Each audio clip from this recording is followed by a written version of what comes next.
부동산을 생각자로서 한 10여 년을 생각하면서 올해 고3이 제일 불쌍해 진짜. 아니야 좋을 수도 있지 왜? 그럴 수도 있지. 핑계가 있잖아. 야 코로나면 돼. 부모님이 뭐라고 하면 그렇지. 코로나 핑계거리로 때문에. 따지면 최고지. 그치. 아. 누구도 뭐라 할 수 없어. 갑자기 이벤트 하나 생각났어. 뭐. 우리 구독자 중에 이거 본 사람 중에 고3 어. 한 2명 정도 신청하면 내가 밥 사줄게. 어. 아니 구독자 중에 밑에다 댓글 선착순 2명 달면 아, 선착순. 밥 사줄게. 저 수험생이에요. 수험생이야. 나 고3이에요. 저도 고3. 나 수능 볼래. 수능 볼. 오늘의 주제 시험. 음. 이제 뭐 근데 이제 오늘은 뭐 수능에 대한 얘기를 할 건 아니고 음. 시험 그리스도인과 시험에 대해서 한번 좀 썰을 풀어봅시다. 시험. 내 인생에 좀 시험이 다가온 적이 있습니까, 반장? 저요? 저는 언젠가부터 주일날 지갑을 들고 가잖아요. 내가 20살 때 차를 너무 사고 싶었어. 그래서 내가 돈을 삥땅 쳐가지고 그 당시 한 200만 원 들고 왔고 20살 때? 20살 때 200이면. 하필 교회가 건축을 하는 거야. 나 앞에서 부흥사들 이때 당시에는 건축을 한 부흥사들이 오셨어. 머리는 안 되는데 손은 가는 기분 뭔지 알죠? 그러니까 예배를 시작하자마자 1시간 2시간이 나한테는 진짜 고통의 시간. 그 자리는 그냥 그 시간이 그냥 지옥과 같은 시간. 계속 싸움의 시간, 시험의 시간. 머리는 안 돼. 야, 이걸. 근데 마음과 손은 이미 이제 이걸 가고 있는 거야. 헌금을 하겠다고? 200만 원을? 근데 그 헌금을 하고 나서 기쁨과 만족을 누리지 없어. 못하고 내가 지금까지 후회. 내가 이런 걸 하면서 내가 항상 하는 얘기지만 나는 얘기하잖아요. 하나님을 사랑하는 것보다 난 하나님을 두려워하는 마음이 크거든 사실 나는. 그래서 매일 후회해. 그날 200만 원을 낸 것을 그리고 뭐 예를 들어서 뭐 교회에 흘려야 되고 막 교회에 돈이 생길 때 뭐 애가 뭐 무슨 문제가 생겨서 우리 교회 돈을 내야 되잖아. 난 욕하면서 이 싸가지 새끼 너 때문에 내가 지금 해야 될 것도 못하고 난 욕하면서 얘기해. 내가 주는 거 아니라고 하나님이 주는 거야. 그래서 나는 언젠가부터는 툴툴거리면서도 순종하는 스타일이구나. 둘째 동생. 툴툴거리면서 순종해야지. 왜냐면 하나님이 두렵고. 근데 그건 알지. 그러니까 언제까지 툴툴대느냐. 계속 툴툴대지. 하나님이 다시 갚아줬을 때 내가 마음을 딱. 그래서 어쨌든 반장도 엄청난 하나님의 은혜와 공급을 경험하면서 지금까지 온 거니까. 그거까지 부족하다고 생각해. 근데 나는 그래서- 비슷한 경험이 있는 게 내가 아마 우리 세대에 이런 사람 별로 없을 텐데 나 초등학교 2학년 때부터 신문 배달 시작했거든. 초등학교 2학년, 우리 형은 초등학교 3학년 때 신문 배달을 했어. 그리고 그때는 이제 석간이었고 그 후에 이제 내가 6학년이 되고 나서는 애들이랑 놀고 싶어가지고 조간 신문을 돌렸단 말이야. 근데 우리 집이 물론 이제 개척교회라서 가난했지만 내가 이제 태권도 다니고 싶다 하니까 아버지가 그거 보내줄 돈이 없으니까 더 좋은 거 있다. 그러면서 돈도 벌 수 있다 해가지고 이제 신문 배달 하게 된 거야. 그래서 지금 그거 보는 애들이 아니 신문을 돌렸어요. 근데 그때는 아저씨 때들은 신문 돌리는 사람들이 꽤 있었어. 한 반에 몇 명씩 있긴 했어. 나는 세탁을 해서 진짜? 아빠한테. 어쨌든 초등학교 때? 초등학교 2학년 때 있었다고? 아니야. 난 4학년 때 신문 돌렸었어. 대단하네. 진짜 너무 어렵게 잘하네. 어쨌든 그랬는데 그래가지고 우리가 근데 그거를 부모님이 돈을 가져가신 게 아니라 용돈을 모았어. 나중에 이제 이걸 이제 쓰려고. 근데 어느 날 우리 교회에 부흥회를 하는데 너무 은혜를 받은 거야. 이 형제가. 그놈의 부흥회가 그리고- 문제야. 아니지 그때는 이제 중학생이었지. 중학생이? 중학생 나랑 형이랑 너무 은혜를 받아가지고 그동안 우리 둘이 모아놨던 돈이 한 165만 원인가 됐을 거야. 우와, 대박. 그치 몇 년 동안 모은 거니까. 근데 그거를 우리가 헌금을 드린다고 결정을 하니까 부모님이 놀라셔가지고 야 이거 여기서 한 50만 원은 너희들 용돈으로 쓰고 나머지만 드려도 하나님 기뻐하실 거야 그랬는데 이 형이랑 나랑 그러면 하나님 기뻐하시지 않을 거라고 그러면서 근데 내가 그걸 다 내가 했어. 얘기하고 싶은 게 있어. 그때는 그때고 지금 음. 당장 통장에 있는 돈 다 헌금을 하면 해 안 해? 통장에 얼마 없으니까 뭐 해? 해금을 하지. 여기에 통장에 돈이 좀 있어. 난 다 하지. 나도 다 하지. 야, 나 내가 얘기하는데 없어. 그때 은혜는 그때 은혜는 그때로 끝난 거야. 네. 과거는 풀 필요 없어요. 지나간 것은 지나간 대로 그런 의미가 있죠. 지금이 중요해. 지갑에 있는 거 다 털라고. 난 통장에 이미 다 했어. 없어. 근데 초등학교 때 그렇게 나 하고 지금 나서 모를 수 그 있어. 후로 하나님께서 채워주신 것들 때문에 후회하지 않아. 그래서 근데 지금도 반장과는 좀 다르지. 그래서 지금도 이제 다니면서 감사합니다. 애들한테 헌금하라고 지금 이렇게 삥 뜯고 계시다는. 내가? 아니 그냥 나 헌금 얘기는 한 번 해본 적 없지. 아니 과거에 왜 이렇게 헌금 얘기 많이 했는 거야? 아 그렇지. 근데 과거에는 진짜 헌금 때문에 시험 든 사람들 굉장히 많아. 맞아. 근데 우리 때는 또 순수하게 또 전재산 갖다 바친 분들도 많고. 그럼 근데 나는 그게 이제 가정에 환란을 일으킨 적도 많고. 크리스찬들이 시험 들었어요, 막 시험이 돼요, 막 이런 얘기 많이 쓰잖아.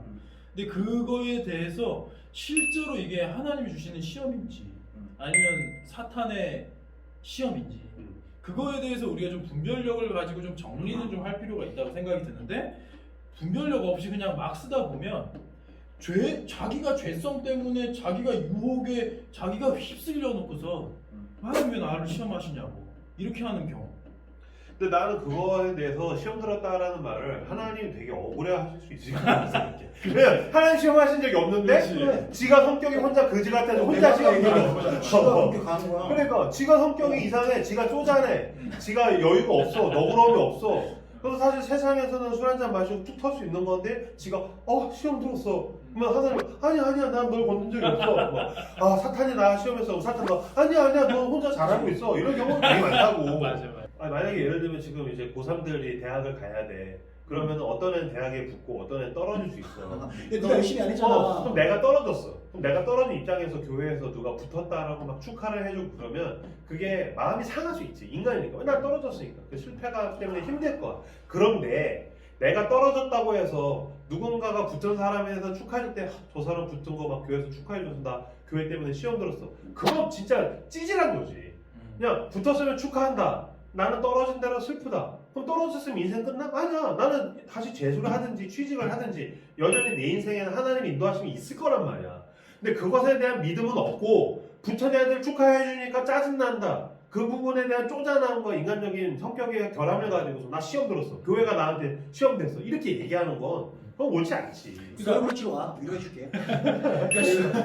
농담이고. 가둬놓고 혼자로 빼는 거 아니야? 왜 시험 들었어? 막 뒤에 진실의 방으로. 진실의 방으로 서울 브릿지랑 위로는 좀 안 어울리긴 한다 단어 자체가. 바뀌었어. 사람이 많이 바뀌었고. 근데 우리 때 그런 얘기는 들어봤어. 항상 우리가 성공을 했을 때 그 성공에 있어서 뒤처져 있는 사람들을 먼저 생각하는 게 교회 문화예요. 배려가 필요하지. 배려가 그러니까, 필요해. 그러니까 그래서 뭐 좋은 대학 가는 거 자랑해 주는 거 나도 별로 안 좋아하고 늘 이렇게 그 부분에 대해서 그늘에 있는 사람, 스포트라이트 받는 사람은 축하 안 해줘도 기분 좋아. 그러니까 또 그 그늘에 있는 사람들을 생각해 주는 게 좋겠지. 그게 좀 인간다움인 것 같아. 좀 붙은 애도 사실 그 애들 생각해서 좀 좋은 마음으로 자제하고 떨어진 애도 떨어진 것에 대해서 이렇게 막 이렇게 하는 게 아니라 그 사람들도 축하해 줄 수 있는 여유도 있고. 근데 그거는 그러니까 고1, 고2, 고3 때, 그러니까 고3 때 신앙생활 열심히 하면 그 떨어져도 버틸 힘이 생겨. 세상에서는 문제가 관계에서 자잘한 문제들이 생기면 그들은 인간에 대한 기대가 없기 때문에 괜찮아. 인간 다 그렇지 뭐 그래서 그냥 쑥 넘어갈 수 있어. 근데 교회는 사람들이 다 나한테 잘해줘야 된다라는 생각들을 어느 정도 하다가 보니까 뭐 하나가 걸리면 그걸 못 넘어가는 게 있어. 왜 나한테 이렇게 해? 왜 나한테 관심이 없어? 나한테 왜 사랑을 안 줘? 왜 나한테 서운하게 해? 막 이러면서 시험 들었어. 이렇게 가는 경우들이 있기는 해. 그래서 옛날에 부흥사들 섭섭마귀라고 했잖아. 그러니까. 교회 섭섭마귀가 너무 많다고 섭섭하다고. 그러니까 결국에는 뭐 지금 오늘 수능 시즌 해가지고 말했던 그 시험이라고 하는 그 테스트.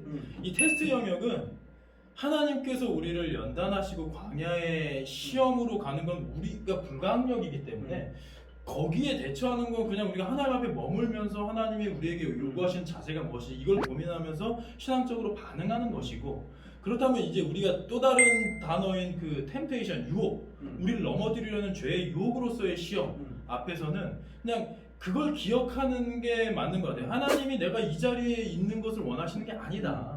이건 진짜 박차고 내가 저항하고 피 흘리기까지 싸우고 될 수 있으면 이 자리를 피해야 되는 거다라는 것을 우리 그리스도인들이 좀 능동적으로 대처할 수 있으면 좋겠다. 아니 이것도 학습이거든. 나는 이것도 학습이라고 생각해. 그 죄의 유혹에서 벗어나는 것도 학습하는 거야. 그러니까 공부하는 애들도 두 가지 유형 있잖아요. 그냥 제 머리가 똑똑한 애 있구나. 엉덩이 붙이고 엉덩이 힘으로 가는 애들 있잖아. 근데 죄의 유혹도 나는 마찬가지라고 생각하거든. 계속 그러니까 내가 어느 자리에 머물려고 노력하는가 그리고 그 자리에 머무는가 이거 엉덩이 붙이기 싸움이거든. 하나님의 자리에 엉덩이 붙이는 게 이거는 죄는 진짜 이건 정확해. 얼마나 머물러 있는가에 따라서 진짜 정말 뚜렷하게 나타난다. 그러니까 하나님의 자리, 특히나 교회 공동체의 자리에 머물러 있어요. 내가 자주 어디서 넘어지는가에 대해서 보고 그거를 조금 더 전략적으로 계획을 짜놓는 게 필요할 것 같아. 맞아요. 왜냐면 나한테 어떠한 나를 넘어지게 하는 말을 하는 사람은 늘 그렇게 말해. 내가 늘 넘어지는 시간에 나는 늘 같은 패턴으로 가서 똑같은 방식으로 대처해. 그렇기 때문에 은혜 받았을 때 나에게 오게 될 시험에 대해서 미리 좀 계획하고 내가 대사 연습도 좀 하고 표정도 짓고 내가 이렇게 행동해야겠다라는 거를 전략적으로 계획적으로 좀 이성적으로 이렇게 대비해야 되지 해야겠다라고 수를 만들어 놓으면 정말 수를 만들어 놓으면 그 수를 두면서 갈 수 있는데 그냥 은혜 받고 그냥 삼켜버리고 똑같이 행동하면 똑같이 넘어지게 된다. 시험 앞에서 배우게 되는 가장 큰 건 뭐냐면 내가 예수와 함께 십자가에서 죽는 경험을 하는 거 같아. 그지? 그거밖에 방법이 없어. 아까 돈에 대해서 뭐 얘기했었을 때 11조라는 건 뭐냐면 난 내 돈에 대해서 죽었고 내 돈의 주인은 내가 아니다라는 뜻이고 우리가 주일날 예배로 모이는 건 뭐냐면 나에게 주어진 삶의 시간의 주인은 내가 아니다. 난 하나님께 시간을 드리는 사람이다라는 뜻이고 가정에서 문제가 생길 때 나도 아빠로서 애들 앞에서 죽는 경험을 하거든. 고집과 자존심과 승질이 죽고 내 아내 앞에서 내가 죽고 교회 앞에서 내가 내 승질을 십자가에 못 받고 정말 내 정과 욕을 십자가에 못 받고 나는 죽었습니다. 주님 마음대로 하십시오. 그래서 내가 맡겼을 때에 비로소 내가 극복이 아니라 시험으로부터 자유해지는 것 같아. 그러니까 이게 사탄의 유혹이든 하나님이 주시든 시험이든 그냥 나는 예수와 함께 십자가에 못 박혀 죽는 그런 경험을 할 때 내가 죽었습니다라는 고백을 할 때에 여기서부터 자유해지면 진짜 그때부터 하나님이 나를 당신이 원하시는 대로 인도하시면 시험이 문제가 되지 않는 것 같아. 그 한국교회 사모님이 없었으면 내가 예수다라고 얘기할 목사들 많았어. 여기까지 하죠. 수고하셨습니다.